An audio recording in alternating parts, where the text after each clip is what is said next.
Imagine this.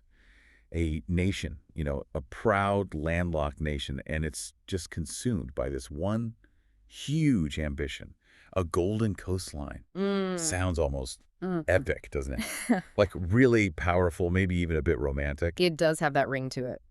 But I want you to think about this.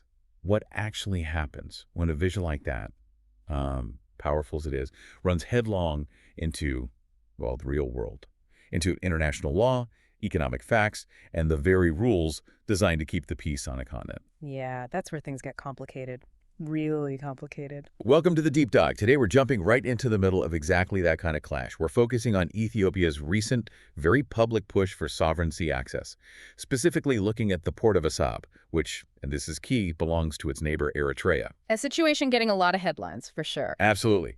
But like always, we want to go deeper than the headlines, really understand what's going on underneath. The sources we've looked at for this, they offer a pretty critical perspective. Sharp, insightful, they don't really hold back. They use some really strong metaphors, sharp legal points too. We'll be digging into ideas that frame this whole thing as, well, an illusion of sea access. Right. And they raise some big questions about the African Union, about it needing to, quote, protect its soul and all this. Which is a heavy concept, protecting its soul. It is. So our mission today, let's unpack all the layers here. Get past the sound bites, understand the geopolitics, the rules being tested, what it all means for stability in the region, and crucially, for the AU's own credibility. It's really about telling the difference between what the sources call stagecraft and actual statecraft. That's a great distinction. Stagecraft versus statecraft. Okay, so let's really unpack this. A nation chasing a coastline. Our sources, they paint this incredibly vivid picture. You talk about Ethiopia's leaders promising this golden coastline, this shiny vision of prosperity. The big promise. But then the analysis just cuts right through it. It argues that what's really being sold is, well, something much flimsier.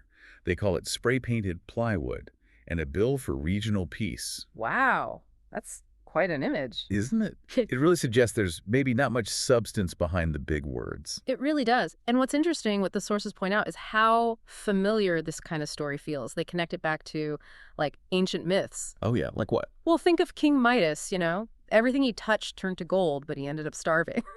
Or King Lycaon, whose arrogance and challenging the gods led to disaster. It's this old theme of human folly, right? Grand ambitions that aren't thought through, leading to unintended, often bad consequences. Huh. So it's a historical pattern. Exactly. As the analysis puts it, the plot is familiar, promise a coastline and call it destiny, rename wishful thinking strategy. We've sort of seen this movie before in different contexts. And to really hammer home this idea of, style over substance, performance over policy, the sources use this amazing metaphor, the Potemkin Party. Right, the Potemkin Party. They describe this political setup as being so completely devoted to stagecraft. You may as well trademark its real name. It's all about the show. The showmanship. Yeah, this obsession with ceremonial logistics. We're talking like flags large enough to double as sails, podiums that could survive a small hurricane, and a chorus line of advisors nodding in metronomic unison. Chuckles slightly.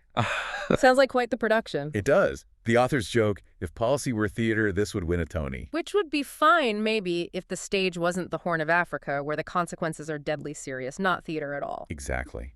And Assab, the port, it gets recast as the glittering idol before which prosperity must be worshipped. This single focal point. Yeah, and the pitch is just dead simple. Yeah. Own a port, mint growth. Like, it's automatic. It's presented as this almost magical formula, very romanticized idea of how economies work.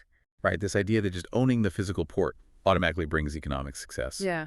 It sounds good, I guess, but does it actually work that way? Can you just, claim a port and expect growth?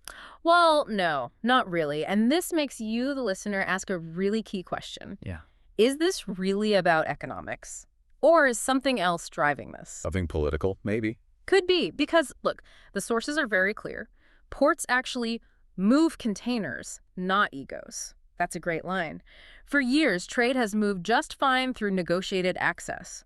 Landlocked countries trade through their neighbors' ports all the time. It's standard practice. Absolutely. The key takeaway here, according to the analysis, is that ownership is a romantic subplot. Reliability is the movie. What actually matters for the economy is reliable, efficient, predictable access. not necessarily holding the deed to the land. So focusing just on ownership might actually miss the point. It can distract from the hard work, yeah.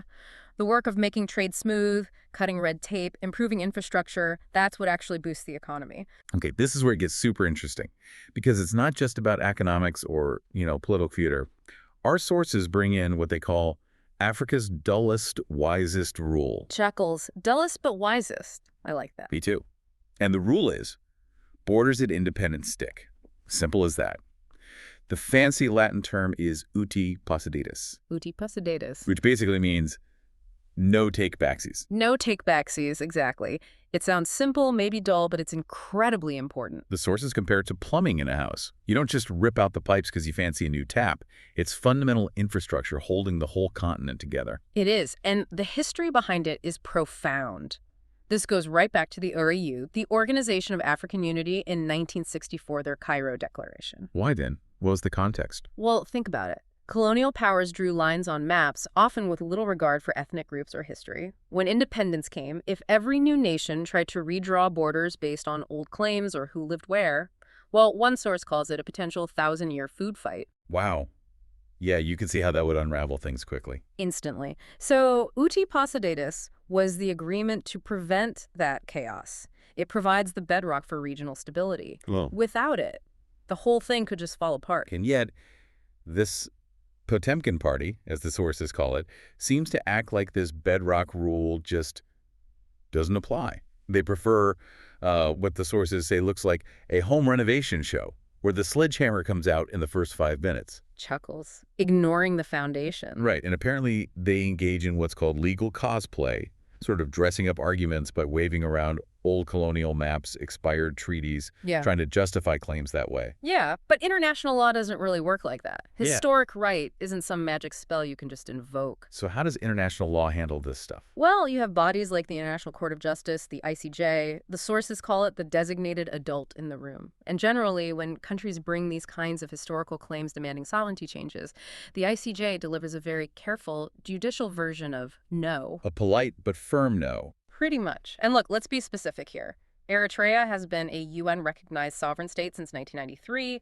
Crucially, its border with Ethiopia was formally settled, defined by the Algiers Agreement, the Algiers Framework. Which Ethiopia signed. Which Ethiopia signed, yes. So this isn't some vague historical debate point. It's a settled international boundary based on an agreement both sides committed to.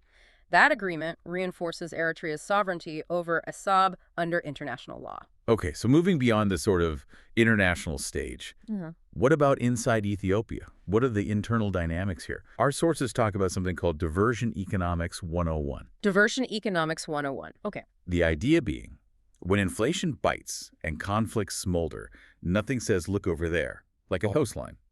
It's presented as a classic political move. A distraction tactic. Exactly. The source material puts it very bluntly, like dangling car keys in front of a crying baby. Shifting focus from maybe difficult problems at home, economic pain, internal conflicts, onto this big, shiny external goal. Right. And the core point the sources make is ports are not pacifiers, nor are they fiscal plans.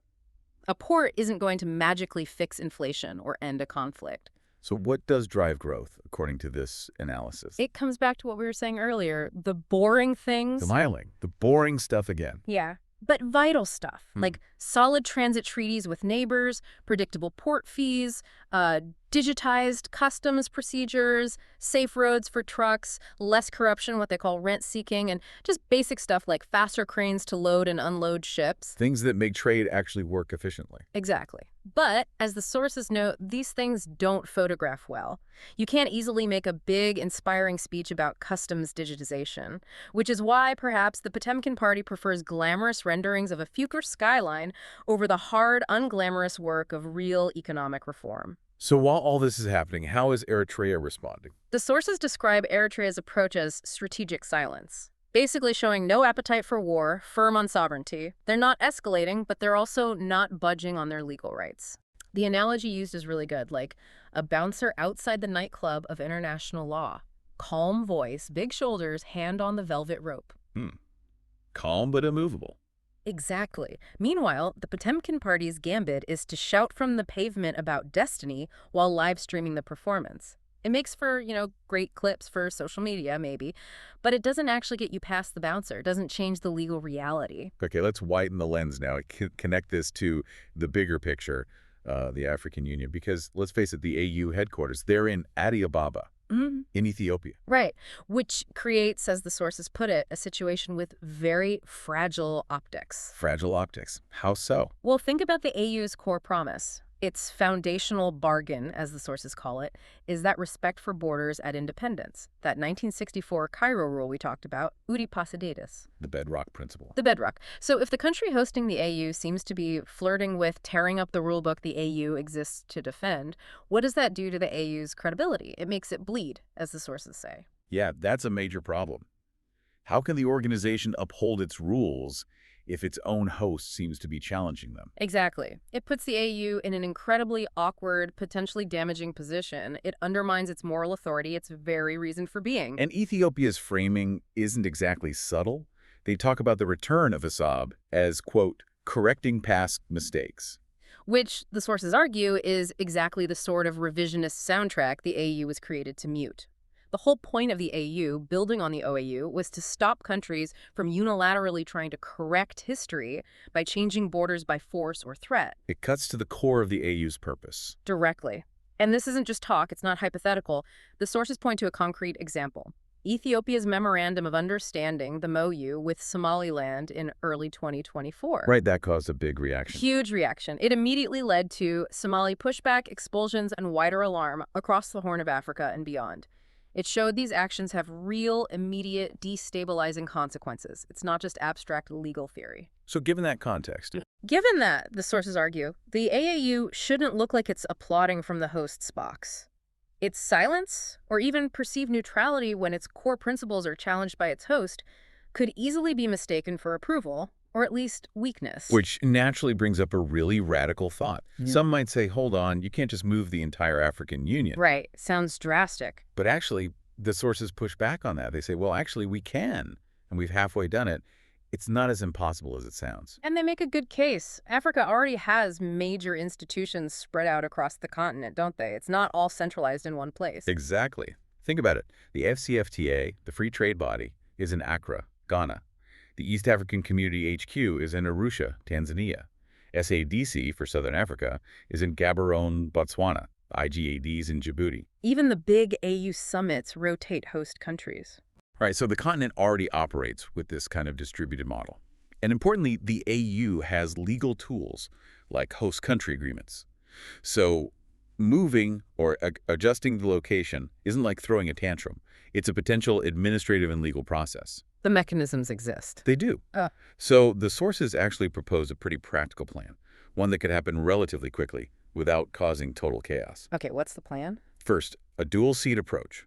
Keep some of the essential, maybe more administrative departments of the Commission in Addis for continuity, but move the key political bodies, the Assembly summits where heads of state meet, the Peace and Security Council, the Legal Affairs Office, move those to a temporary seat, maybe for 3 years, then reassess. Like how the EU Parliament meets in both Brussels and Strasbourg? Exactly like that model. Second, pick a host city that makes it easy, a low-friction option. They list several good candidates. Accra, Ghana already hosts ACFTA, good connections. Arusha, Tanzania, experience with the EAC. Nairobi, Kenya, big UN presence, lots of conference capacity. Or Kigali, Rwanda, famously visa open for all Africans, which is a huge plus. All seem like viable options. Third, build in a kind of safety switch, a neutrality trigger in any new host agreement. So if the host country publicly starts advocating for breaking AU border rules, the very rules the AU defends, then the main political meetings automatically shift somewhere else for a year. An automatic consequence takes the politics out of the immediate decision. Fourth, make travel easy. Require any host city to offer visa-free entry for all official AU delegates, staff, media. Make it simple for people to get to the meetings. Some cities like Kigali and Nairobi are already close to this. Removes a practical barrier. And finally, Addis could remain a hub, but for technical bodies. Things like Odo NEPAD development projects or the Africa CDC. Keep the non-political stuff there. But the political heart of the union, that needs to move, the sources suggest, until the orchestra stops playing Assab Fantasia. Chuckles. Another vivid phrase. Until the host realigns with poor principles. Exactly. And the whole point they stress, isn't about punishing Ethiopia. It's about protecting the AU itself. Preserving its integrity and credibility. Yeah. Sending a clear signal across Africa. Africa's rules outrank anyone's revisionist mood. Because Eritrea's sovereignty over Assab, it's not just an opinion. It's a UN-sealed fact, backed up by that Algiers framework Ethiopia signed. The legal reality. The legal reality. And the AU's headquarters, its main seat, shouldn't wobble every time the host chases a coastline on television. It needs stability. It needs impartiality to uphold the rules it stands for. It needs to be insulated from the host's political winds, essentially. So let's bring it all together as we wrap up. Back to that core tension.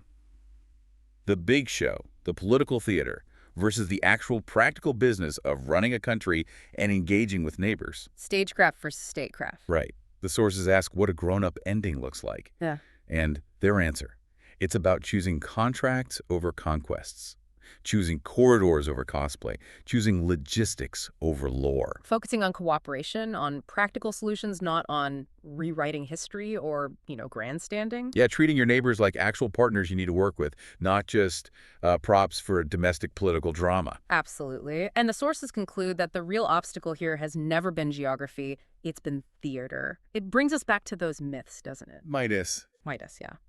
He learned that gold you can't eat is actually a curse. It has no real value. The parallel drawn is powerful. Ethiopia should learn that a port you can't access peacefully, cooperatively, reliably. Well, it's basically a joke. And given the stakes in the region, the sources argue, it's a joke nobody can afford. The potential cost of this kind of political pretense is just too high. Okay, so we've journeyed through this complex issue, a nation's big dream of sea access hitting the wall of law, economics, and regional stability. We've seen the impact on the AU's core principles. A lot to consider. Definitely. So here's a final thought for you, our listener, to take away and chew on. We live in a world where leaders often talk about correcting past mistakes, rewriting history through present actions. How can international bodies like the African Union manage this? How do they balance a host nation's own narratives and ambitions against the need to uphold rules that benefit the entire continent, especially when the challenge comes from the very country hosting them? It's a fundamental dilemma. It really is. Yeah. And what's the real price paid when political pretense, as the sources call it, leads to actual instability? Not just inside one country, but spilling across borders. And maybe the simplest question, can all the theater in the world, all the grand pronouncements, ever actually move a single shipping container?